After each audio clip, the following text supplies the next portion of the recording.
Black people don't really know how bad off they have it. They think because they work with a white person, they got similar shoes, or hey, the black guy might have a nicer car with better rims. He may have better tennis shoes. We do have better taste. I mean, there's no question. That's a given. I'm Tim Black, But when it breaks down, I don't own my home.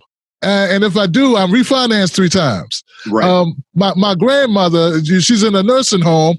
My brother's unemployed. My cousin's unemployed. My sister's underemployed. This is the reality. And meanwhile, that white family who's driving the old Hyundai hatchback, they got 2 houses in the family. Grandma has some land down in the Carolinas. Their uncle has a business that's been in the family for 3 generations. And the list goes on. So people don't tell you their status, and you just think it's normal what you have, and everyone has what you have. But there's a gulf between the two. There's a vast gulf. There's a vast gulf. And I would add that if we think about business activity or business ownership, it really does give us a deeper sense of how vast that gulf is. If we were to take all of the black businesses collectively, and there's probably about 2.5 million Black-owned businesses in the United States. Maybe the figure is a little bit higher. But if we were to take all of those businesses and look at their combined sales revenue, would be approximately 1/3 of the sales revenue of Walmart taken alone. Okay. So if people are thinking that the way in which we're going to close the racial wealth gap is by extending or expanding black businesses, given our existing resources, then that's a fantasy. Got it. That's very sobering, very sobering. So you got me. I understand black people are behind. I emphasize, we're not behind because we do stupid things or we're dysfunctional. Oh, I thought it was because of the Air Jordans we like to buy. Right. Actually, it's interesting. People presume that black folks are big spenders and bigger spenders than white folks. But if you look carefully at the data about household spending patterns, and you look at households where there's a similar level of income between black and white households, actually white households spend 1.3 times as much as black households with comparable levels of income.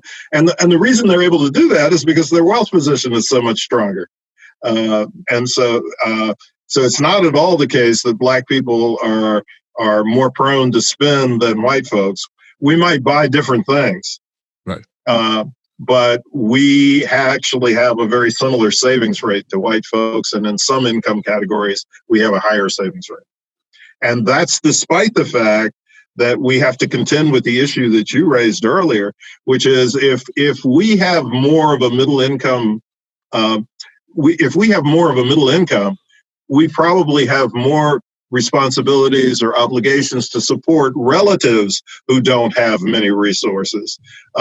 Nonetheless, we still save at a rate that's similar to whites out of any given level of income.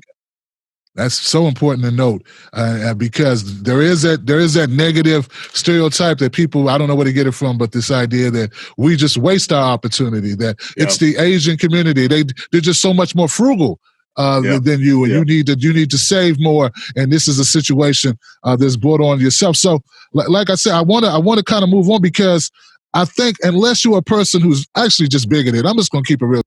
Unless a person's bigoted, they're going to have to come to the conclusion that, okay, black people are not doing as well as white people. And there's historical references and reasons for that, deliberate actions, things that were done via the government that created this situation, slavery, Jim Crow. Yeah. These are not your average person. I want people to know, we're not talking about an irate white woman in the parking lot of CVS using the N-word. That's not what we're talking about. We're talking about generation upon generation being unable to accumulate wealth. I think a key thing is what you said, generational. This is a multi-generational process of deprivation and denial of wealth. And if you think about it, if you go back to 1865, where there was an unmet promise of 40 acres that were supposed to be delivered to the formerly enslaved folks. And that promise was never fulfilled. I think that's the beginning of the racial wealth gap in the United States. We might not even be having a conversation about reparations had the 40-acre land grants been delivered to the formerly enslaved. And so that's kind of the cornerstone of this whole process of wealth denial and wealth stripping. If the formerly enslaved had received the 40-acre land grants, then that would have amounted to at least a total of 40 million acres that should have gone to Black Americans. In the aftermath of the Reconstruction era, and in the aftermath of a period in which the promised land grants never were actually delivered, or if they were initially delivered, the land was taken away and given back to the former slaveholders. In the aftermath of that, up until the early part of the 20th century, Blacks somehow managed to accumulate 15 million acres of land, primarily in the South. That's 25 million acres less than the 40 million figure, but it was a pretty extraordinary accomplishment, particularly given the circumstances and conditions our people were confronted with. What is tragic about that process is that progressively that 15 million acres of land was essentially taken from Black folks through theft, through seizure, through other forms of appropriation that appeared to be semi-legal.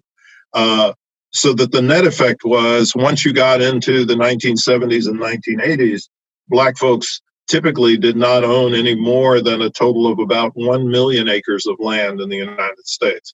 So there's a whole process of loss of wealth that we have to be cognizant of. And it's a loss of wealth that occurred under conditions of violence and force.